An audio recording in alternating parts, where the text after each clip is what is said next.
옆에 분들하고 한번 인사 나눠볼까요? 오늘 참 잘 오셨습니다. 오신 걸 환영합니다.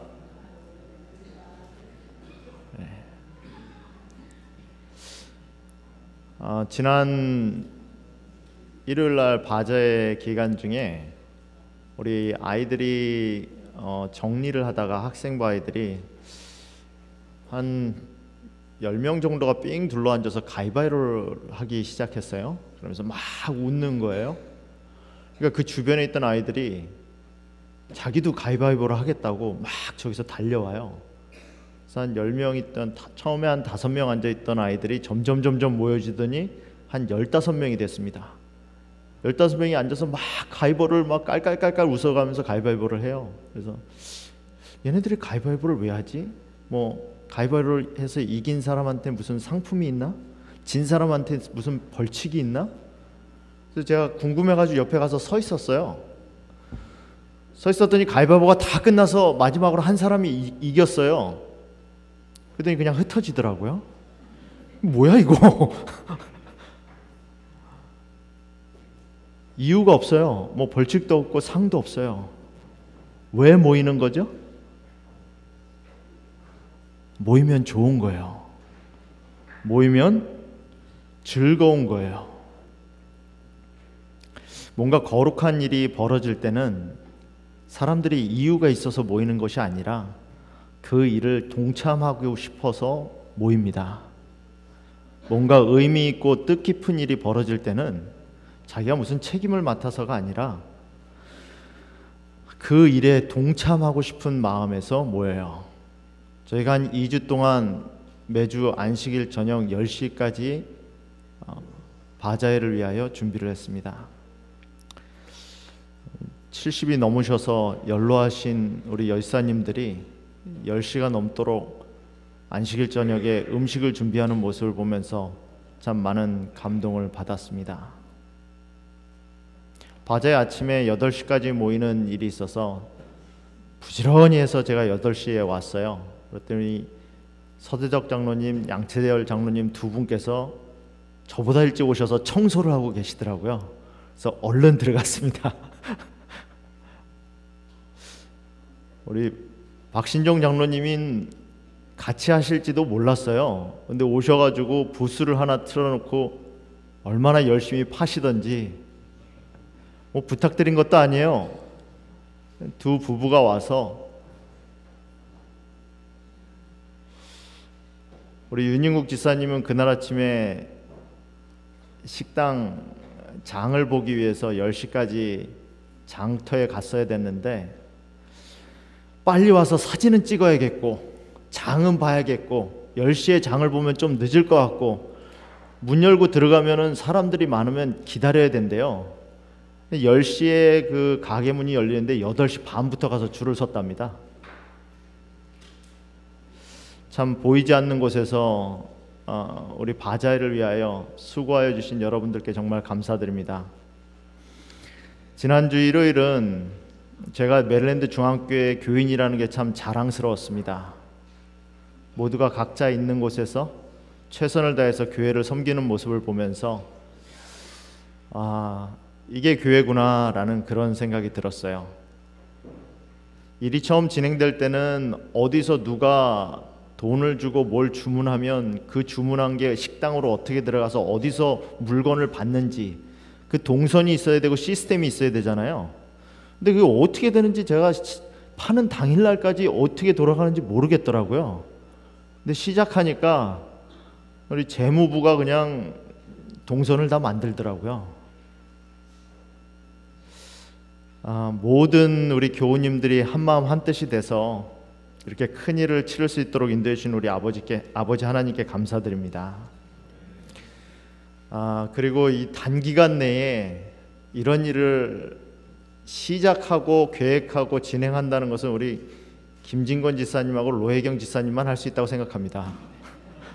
다른 부서에서는 상상도 못할 일인데 우리 김진권 지사님과 로혜경 지사님이 그 부서장이고 부서 부부장이기 때문에 가능했다라고 생각합니다. 여러분들 참 수고 많았고 여러분이 참 자랑스럽습니다. 고생 많으셨습니다. 오늘 제가 여러분들과 나누는 말씀의 제목은 약간 좀 급진적입니다. 죽음에 대한 이야기인데요. 때를 알면 죽을 수 있다라는 제목으로 제가 오늘 여러분들과 함께 요한복음 12장 20절로 26절에 있는 말씀을 가지고 하나님의 말씀을 함께 나누겠습니다. 오늘 본문에 되는 말씀을 제가 먼저 읽도록 하겠습니다. 요한복음 12장 20절입니다. 명절에 예배하러 올라온 사람 중 헬라인 몇이 있는데 저희가 갈릴리 벳세다 사람 빌립에게 가서 청하여 가로되 선생이여 우리가 예수를 배우고자 하나이다 하니 빌립이 안드레에게 가서 말하고 안드레와 빌립이 예수께 가서 여짜온대 예수께서 대답하여 가라사대 인자의 영광을 얻을 때가 왔도다. 내가 진실로 진실로 너희에게 이르노니 한 알에 밀이 땅에 떨어져 죽지 아니하면 한 알 그대로 있고 죽으면 많은 열매를 맺느니라. 자기 생명을 사랑하는 자는 잃어버릴 것이요 이 세상에서 자기 생명을 미워하는 자는 영생하도록 보존하리라. 사람이 나를 섬기려면 나를 따르라. 나 있는 곳에 나를 섬기는 자도 거기 있으리니 사람이 나를 섬기면 내 아버지께서 저를 귀히 여기시리라. 여러분, 신앙은 하나님을 믿는다는 것은 때를 인식하는 거라고 생각합니다. 때를 인식하는 사람이 용감해질 수 있습니다. 때를 인식할 수 아는 사람이 희생할 수 있습니다. 때를 인식할 수 있는 사람이 차갑게 결심할 수 있습니다. 여러분, 예수님은 요한복음을 보면 예수님은 때를 따라 움직이는 분이었습니다. 예수님의 삶을 보면 어디 가서나 주저함이나 망설임이 없습니다. 항상 때를 따라 움직이고 때를 따라 사셨기 때문에 그러한 일이 어렵지 않았습니다. 오늘 본문의 말씀에서도 예수님은 자기의 영광의 때를 가리키면서 말씀하십니다. 요한복음에서 말하는 예수님이 영광 받을 때라는 것은 예수님이 돌아가실 시점을 가리켜요. 예수님이 그렇게 용감할 수 있었던 것, 예수님이 그렇게 때로는 단호할 수 있었던 것, 예수님이 그렇게 강하게 권면할 수 있었던 것은 예수님이 때를 아셨기 때문입니다. 여러분, 신앙이라는 것은 때를 아는 겁니다. 하나님을 믿는다는 것은 때를 아는 거예요. 내가 언제 부드러워야 될지, 언제 포기해야 될지, 언제 앞으로 가야 될지, 언제 그 자리에 멈춰 서야 할지, 내가 언제 희생해야 될지, 언제 내 것을 주장해야 할지, 내가 언제 살아 있어야 될지, 내가 언제 죽어야 될지. 신앙이라는 것은 자기의 때를 아는 겁니다. 예수님도 자기의 때를 알았기 때문에 결심할 수 있었습니다. 예수님도 자기의 때를 알았기 때문에 용감할 수 있었어요. 때때로는 예수님도 자기의 때를 알았기 때문에 차가울 수 있었습니다. 예수님이 죽음이 두렵지 않으셨을까요? 여러분, 성경에 보면 예수님이 노한 적이 한 번도 없었습니다. 모든 것에 대해서 수용하셨죠. 근데 예수님이 하나님께 딱 한 번 노하신 적이 있어요. 하실만 하시거든 이 잔을 제게서 지나가게 하옵소서. 한 번 예수님이 하나님 아버지께 이것만은 할 수 없습니다 라고 말한 적이 있었어요. 그게 뭡니까? 그게 십자가예요. 여러분, 예수님도 사람이었습니다.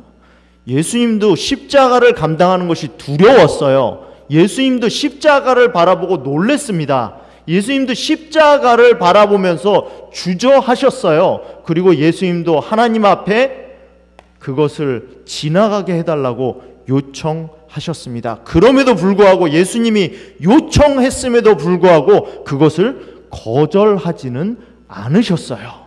왜? 그것이 자기의 때라는 걸 알았기 때문이에요. 여러분, 신앙은 때를 인식하는 겁니다. 지금이 어떤 때인지를 아는 게 신앙이에요. 내가 지금 뭘 해야 되는지를 인식하는 게 신앙이에요. 오늘 예수님은 다시 한번 때에 대한 언급을 하십니다. 헬라인 몇이 예수님을 찾아와서 예수님 뵙기를 청했습니다. 선생이여, 우리가 예수를 뵙고자 하나이다. 예수님이 이렇게 대답하세요. 인자가 영광을 얻을 때가 왔도다. 이거 뭐 동문서답입니까? 예수님 저희 헬라인들이 와서 예수님 좀 뵙기 원하는데요. 그러니까 뭐라고 대답해요? 예수님이 인자가 영광을 얻을 때가 왔도다. 예수님은 흘러가는 상황을 보고 오늘 일어나는 사건들을 보면서 내가 무슨 일을 감당해야 될지 때를 인식하셨어요. 십자가에 돌아가셔야 될 때라는 걸 아셨다는 거죠. 여러분 기억하십니까? 예수님이 태어나셨을 때 제일 먼저 예수님을 찾아온 사람들은, 제일 먼저 예수님을 맞이하기 위하여 온 사람들은 동방박사들이었어요. 동방박사들이 별을 따라왔는데, 여러분 동방박사라 그 당시의 박사들은, 그 당시의 지식인들은 별을 보고 세상을 판단했습니다. 천문학이 굉장히 발달했어요. 근데 이 사람들이 보지 못했던 별이 갑자기 나타난 거예요. 유대인의 성경을 연구해 보니 이때쯤이 지금 무슨 때예요? 메시아가 올 때예요. 근데 그 보지 못했던, 있어야 될 위치에 있지 않는, 없어야 될 곳에 별이 갑자기 나타나니까 그 별을 보며 그것이 메시아구나 하고 그 별을 따라오기 시작합니다. 그 별은 우리가 잘 아는 대로 천사들의 무리였죠. 그럼 그 무리가 베들레헴으로 가면 되는데 베들레헴으로 가지 않아요. 어디로 갑니까? 예루살렘으로 인도해요. 그리고 그 별이 갑자기 없어집니다. 의도가 있었다는 거죠. 의도적으로 일부러 베들레헴이 아니라 예루살렘으로 인도했다는 거예요. 그리고 그 박사들이 가서 뭐라고 말합니까? 유대인의 왕으로 나시리가 어디 계시냐? 때를 모르고 헤매고 있던 유대인들에게 왕이 오실 때가 되었다는 것을 동방박사들, 이방인들을 통해서 알려주신 거예요. 여러분, 예수님이 오실 때 예수님을 맞아야 될 사람들이 누굽니까? 4,000년 동안 예수님을 기다린 사람, 1,500년 동안 구약 성경을 받아서 구약 성경에서 그리스도 기름 부음을 받은 자 메시아가 올 것이라고 예언을 받은 그 백성이 지금 다른 데 눈이 한눈 팔려서 예수님을 기다리고 있지 않아요. 그러니까 하나님이 뭐 하신 겁니까? 동방백사들을 불러서 질문하신 거예요. 뭐라고 질문합니까? 유대인으로 나실 왕이 어디 계시냐? 내가 맞아야 되고 있는데, 유대인들이 맞아야 되는데 유대인들이 맞고 있지 않으니까 그 왕이 어디 계시냐 질문하는 거예요. 때때로 우리 삶에 하나님이 질문하십니다. 너의 왕이 어디 계시냐? 내 삶을 주장하고 계신 그분이 어디 계시냐? 내가 맞아야 될 그리스도가 어디 계시냐? 그래서 예수님의 초림을 유대인들이 부랴부랴 준비하기 시작합니다. 그것처럼 예수님이 마지막으로 돌아가실 때 그 돌아가시는 시점을 누구를 통해서 준비합니까? 헬라인들을 통해서 준비해요. 예수님이 공생 가운데 헬라인들이 찾아온 적이 없었습니다. 이방인들이 찾아온 적이 없었어요. 그런데 어떻게 됩니까? 예수님이 돌아가실 때가 되니까 헬라인들이 찾아와서 예수님께 뭐예요? 뵙기를 원하나이다. 그걸 보고 예수님이 뭘 하시는 거예요? 아, 내가 십자가에 죽을 때가 되었구나. 왜요? 마태복음 8장 11절에 보면 예수님은 그분의 사명을 이렇게 말합니다. 또 너희에게로는 동서로부터 많은 사람이 이르러 아브라함과 이삭과 야곱과 함께 천국에 앉으려니와. 예수님의 사역은 유대인에게 국한된 사역이 아니었습니다. 예수님의 사역은 세상 모든 만민들, 동서로부터 모든 자들을 구원하는 거였어요. 그래서 예수님의 초림, 예수님의 탄생 때에는 동방박사들이 와서 예수님의 탄생이 어디 있는지를 물었고, 예수님이 십자가에 돌아가실 때는 헬라인들이 와서 예수님을 뵙기를 원했습니다. 여러분, 요한복음이 우리에게 주는 메시지는 때를 알라는 겁니다. 요한복음에 보면 수많은 때들이 나와요. 그때에 걸쳐서 예수님이 움직이십니다. 여러분들은 어떻게 움직이세요? 여러분의 삶을 내가 지금 뭐 해야 될 때라는 것을, 내가 지금 무엇을 멈추고 무엇을 시작해야 될 때라는 것을, 무엇을 계속하고 어디로 이동해야 될 것을 무엇을 보고 결정하십니까? 여러분, 단호함도 때가 있어야 돼요. 단호하기 가장 힘든 사람이 누굽니까? 단호하기 가장 힘든 사람이 누구예요? 저는 제 와이프예요. 여러분은 누구세요? 제 와이프는 뭐 저한테 요구하는 게 그렇게 많지 않습니다. 그래서 뭐 제가 알아서 해야죠. 근데 가끔가다 한마디 하면 저한테 영향을 되게 많이 미쳐요. 제일 가까운 사람이니까. 예수님한테 가장 많은 영향을 미쳤던 사람이 누굴까요? 어머니 아니겠어요? 그를 낳아서 길러준 어머니 아니겠습니까? 마리아 아니겠어요? 여러분, 마리아하고 같이 가나의 혼인잔치에 갔습니다.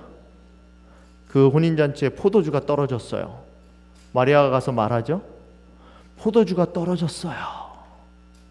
근데 예수님이 뭐라고 말합니까? 너무 차갑지 않아요? 여자여, 나와 무슨 상관이 있나이까? 여자여, 이게 나와 무슨 상관이 있나이까? 지금 뭐 하는 거예요? 예수님 선 긋는 거예요. 선 긋는 거. 어머님이 나의 어머니시지만, 여러분, 마리아가 그 말을 한 것은 정황상, 거기 환경상, 여건상 할 만한 얘기였어요. 아니, 지금 이런 일이 벌어져서 포도주가 떨어졌으니 당신이 도와줄 만하지 않습니까? 좀 도와주세요. 이거 가서 포도주 사오라는 거예요? 아니에요. 예수님은 신이라는 것, 능력을 발휘할 수 있다는 사람이라는 것, 기적을 베풀 수 있는 사람이라는 걸 알았기 때문에 마리아의 마음 가운데 내 아들이, 예수가 기적을 베풀어서 좀 어려운 여건을 좀 도와주기 원해서 한 말이에요. 내 아들이 좀 나섰으면 좋겠다. 그런 심정에서 어머니가 아들에게 한 말이에요. 예수님은 그걸 알았어요. 그래서 뭐라고 말합니까? 어머니에게 선을 긋습니다. 어머니라도 하나님의 일에는 관여하면 안 됩니다. 어머니라도 내가 메시아로서 이 땅의 사역을 감당하는 일에서는 어머니라도 관여하시면 안 됩니다. 나에게 가장 가까운 사람이라도, 나에게 가장 영향을 많이 미치고 내게 가장 많은 은혜를 베푼 사람이라도 내가 때를 알아야 단호하고 명확하게 확고하게 말할 수 있다는 거예요. 예수님처럼. 여자여, 나와 무슨 상관이 있느니까? 왜 그렇게 말하죠? 내 때가 아직 이르지 아니하였나이다. 언제 단호해질 수 있어요? 여러분, 때를 알아야 단호해질 수 있어요. 그리스도인들이 단호해야 합니다. 기독교 서적 가운데 베스트셀러가 됐던 책 가운데 하나가 노라고 말할 줄 아는 그리스도인이라는 책이 있습니다. 영어 책을 번역한 건데 영어 책에는 boundaries가 원제예요. boundary. 그리스도인은 바운드리를 아는 사람이에요. 바운드리를. 하나님의 바운드리, 하나님의 영역, 나의 영역, 너의 영역. 그래서 뭐 합니까? 그걸 침범하지 않아요.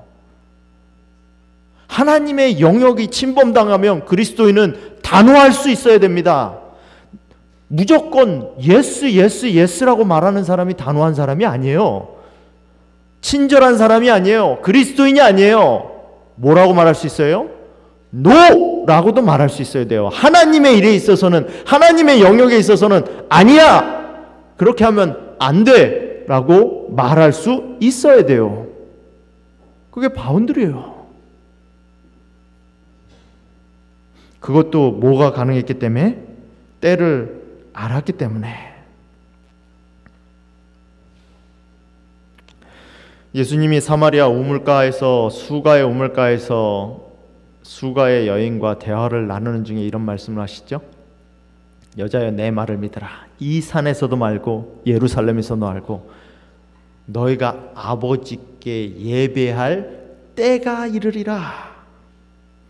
아버지께서 참되게 예배하는 자들은 영과 진리로 예배할 때가 오나니. 여러분, 그 당시에 사마리아 사람들과 유대인과는 이 예배가 이슈였어요. 우리도 예루살렘에서 예배 드릴 만해. 우리도 하나님의 자손이야. 사마리아 사람들은 그렇게 생각하는데 유대인은 그렇게 생각 안 하죠. 너희는 잡족이야. 혈통이 섞였어. 너희는 하나님의 자손이 아니야. 성전에 들어오지 못해. 유대인들은 자기 성전이 온전히 이방인들은 들어올 수 없는 유대인만 들어올 수 있는 하나님께 예배드리는 곳으로 여겼습니다. 그래서 사마리아 사람들은 어디서 예배드렸어요? 사마리아에서 예배를 드렸어요. 그러니까 사마리아 사람들하고 이 이방 사람들은 뭐예요? 이 예배가 핫포테이로 뜨거운 감자예요. 예배를 어디서 드리는가가 뜨거운 감자라는 거죠.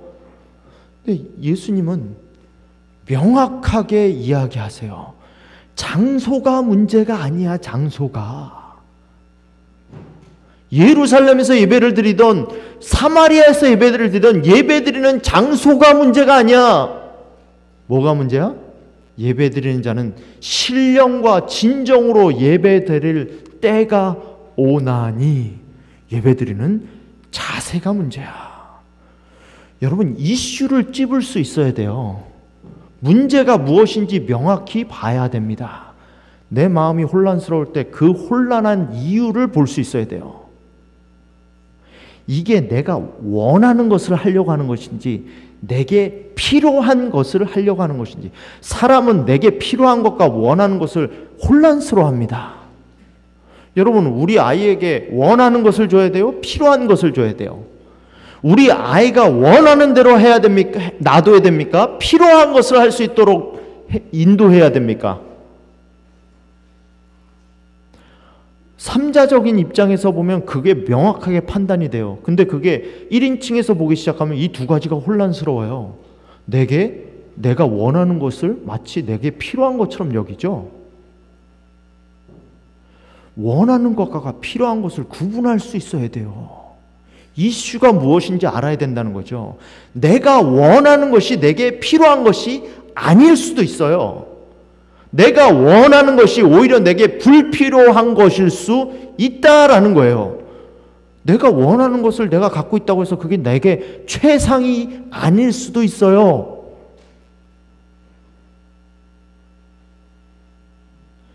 여러분, 그걸 구분할 수 있어야 된다는 거예요.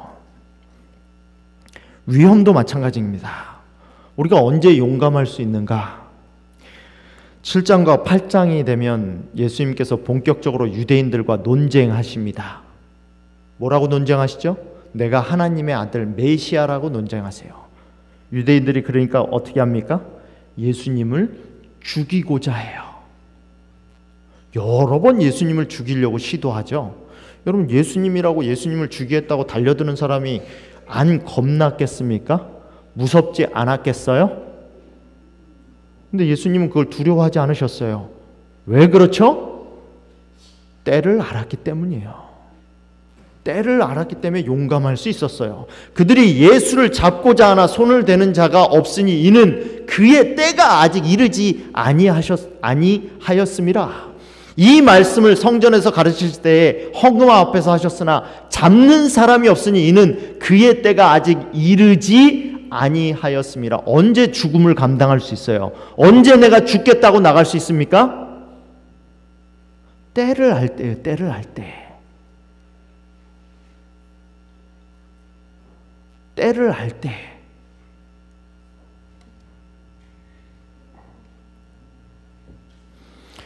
예수님이 유대로 다시 돌아가자라고 말씀하십니다. 그러자 제자들이 의문을 가지고 질문하죠. 라삐어, 방금도 유대인들이 돌로 치려 하렸는데 또 그리로 가려 하시나이까? 인간적인 눈으로는 이해가 안 되죠. 방금 돌 맞아 죽을 뻔했는데 거기로 또 가자고 하시는 거예요. 왜? 나의 사명이 있는 곳이니까. 예수님은 이렇게 대답하세요. 낮이 12시간이 아니냐, 지금이 낮 시간 아니냐, 지금이 일할 때가 아니냐, 지금이 내 사명을 이룰 시간이 아니냐, 지금이 내가 부름받은 곳으로 가야 될 때가 아니냐. 사람이 낮에 다니면 이 세상의 빛을 봄으로 실족하지 아니하고 밤에 다니면 그 빛이 그 사람 안에 없는 거로 실족하느니라. 언제 우리가 죽음을 무릅쓰고 앞으로 나갈 수 있습니까? 때를 인식할 때 그래요. 때를 인식할 때. 때를 알면 나아갈 수 있어요.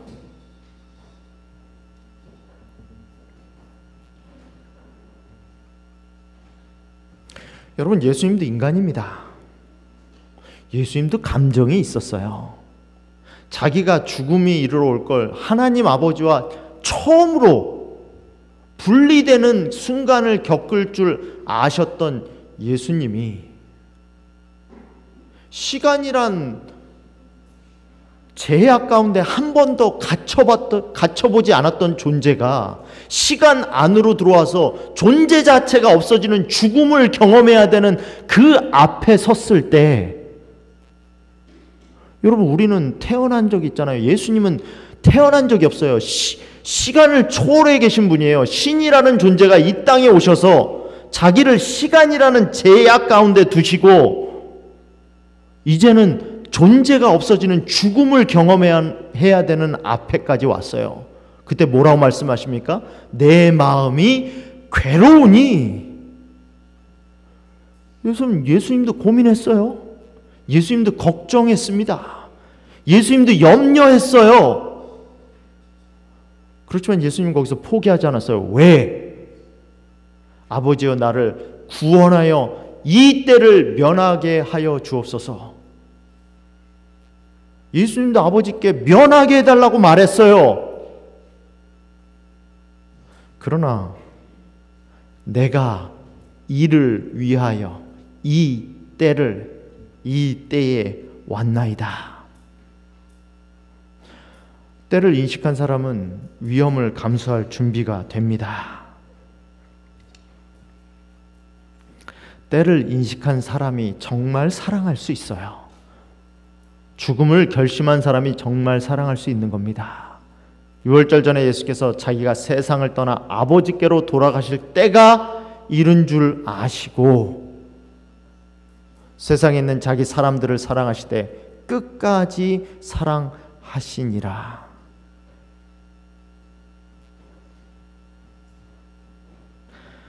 하나님과 관계에서도 마찬가지죠.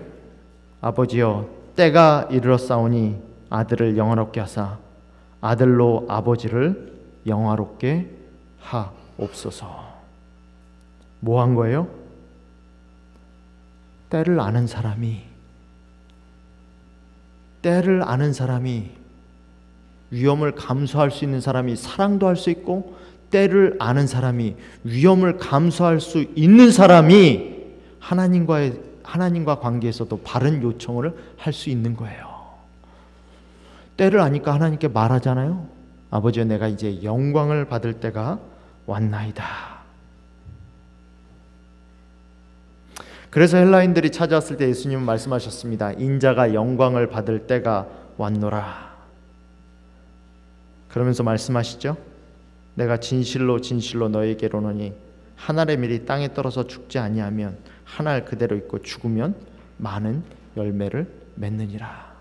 여러분, 생명의 원리가 다 그래요.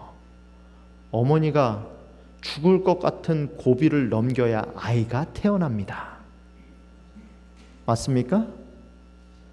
생명이 태어나는 과정은 다 똑같아요. 죽음을 경험하지 않으면 생명이 나오지 않아요. 모든 생명은 죽음을 경험해야 나옵니다. 애벌레가 번데기가 되는 과정을 거치지 않으면 나비가 될 수 없어요. 번데기가 자기의 털을 벗고 나와야지만 나비가 돼서 훨훨 날 수 있습니다. 씨앗이 그대로 있으면 한 알 그대로 있지만 땅에 묻혀서 죽으면 열매를 맺습니다. 여러분, 내 삶도 마찬가지예요. 신앙도 마찬가지입니다. 죽어야 살 수 있어요. 죽어야. 그게 생명의 원리예요. 안 죽으면 그대로 있습니다. 내 생명이 살 수 있는 원리는 100배, 200배의 열매를 맺을 수 있는 원리는 죽어야 생명이 나와요. 안 죽으면 그대로 있어요. 내가 지금 그대로 있으면, 내가 지금 그대로 있다라고 생각된다면 죽지 않았기 때문이에요. 죽지 않았기 때문에.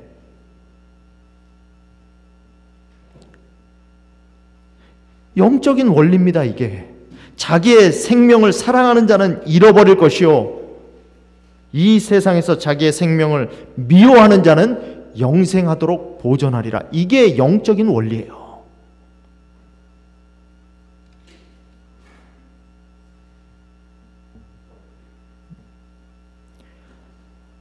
여러분, 하나님을 섬긴다라고 말할 때 하나님은 한 가지 요청하세요.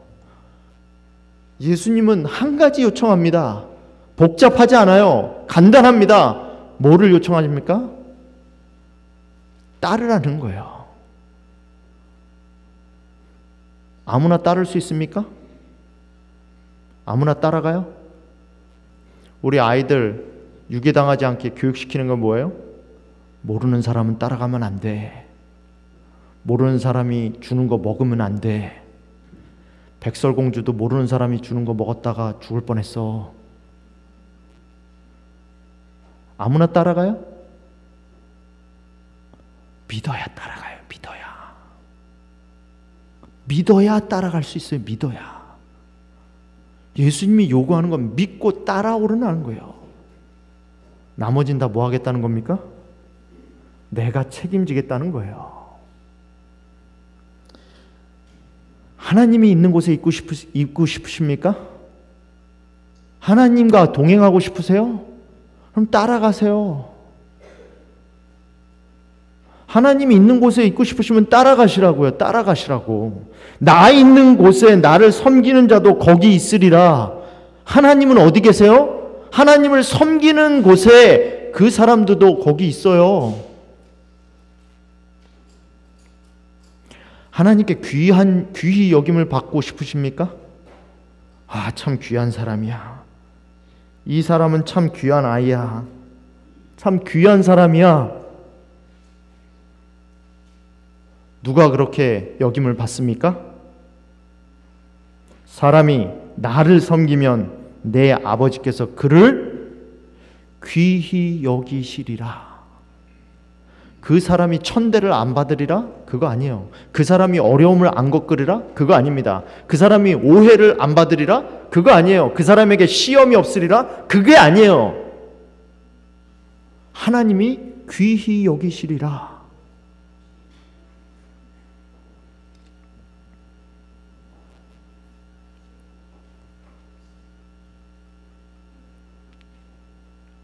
두려움은 타고나기에 절로 죽지 않고 자신감은 타고나지 않기에 절로 솟지 않든다. 죽지 않는 것을 누르고 솟지 않는 것을 파내는 노력, 그것이 단련이다.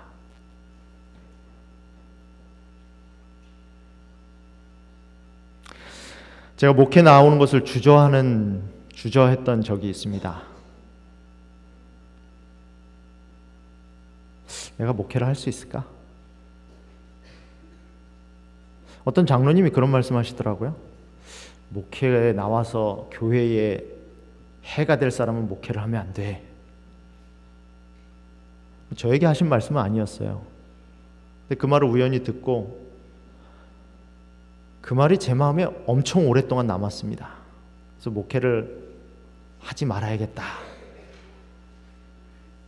그런 생각을 했어요.